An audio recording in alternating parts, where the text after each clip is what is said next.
Hi friends, നമുക്കൊന്ന് cauliflower fry ഉണ്ടാക്കാം.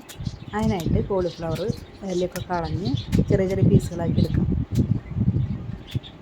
നമുക്കതിന് ശേഷം നമുക്കൊരു പാത്രത്തിൽ കുറച്ച് വെള്ളം വയ്ക്കാം. അതിലേക്ക് നമുക്ക് ഉപ്പിട്ട് കൊടുക്കാം. ഒരു 1/2 ടീസ്പൂൺ മഞ്ഞൾപ്പൊടി ഇട്ട് കൊടുക്കാം. നല്ലോണം ഒന്ന് തിളയ്ക്കുമ്പോൾ നമുക്കതിലേക്ക് നമ്മൾ ചെറുതായി കട്ട് ചെയ്ത് വെച്ചിട്ടുള്ള കോളിഫ്ലവർ ഇട്ട് കൊടുക്കുക. 2 മിനിറ്റ് കഴിയുമ്പോൾ നമുക്കത് ഗ്യാസ് ഓഫ് ചെയ്ത് വെള്ളം വന്ന് കളയാനായിട്ട് വയ്ക്കാം. ഇനി നമുക്ക് അതിലേക്കുള്ള മിക്സ് തയ്യാറാക്കാം. ഒരു പാത്രത്തിൽ അതിലേക്ക് ഇഞ്ചി വെളുത്തുള്ളി ചതച്ചത് ഇട്ട് കൊടുക്കുക. 3 ടീസ്പൂൺ മൈദപ്പൊടി, ഒരു 3 ടീസ്പൂൺ കോൺഫ്ലവർ ഇട്ട് കൊടുക്കുക. 1 ടീസ്പൂൺ 1.5 ടീസ്പൂണോളം മുളക് പൊടി ഇട്ട് കൊടുക്കുക. ഒരു 1/2 ടീസ്പൂൺ ചിക്കൻ മസാല ഇട്ട് കൊടുക്കുക. നല്ലോണം മിക്സ് ചെയ്യുക. നമുക്ക് കുറച്ച് വെള്ളം ഒഴിച്ചൊന്ന് ഒരു കുഴമ്പനെ രൂപത്തിലൊന്ന് കുഴച്ചെടുക്കാം. ഞാൻ ഉപ്പിടാൻ മറന്നു, അപ്പോൾ നമുക്ക് ഉപ്പിട്ട് കൊടുക്കാം. കുറച്ചും കൂടി വെള്ളം ഒഴിച്ച് ഒന്നും കൂടി ഒന്ന് മിക്സ് ചെയ്യാം.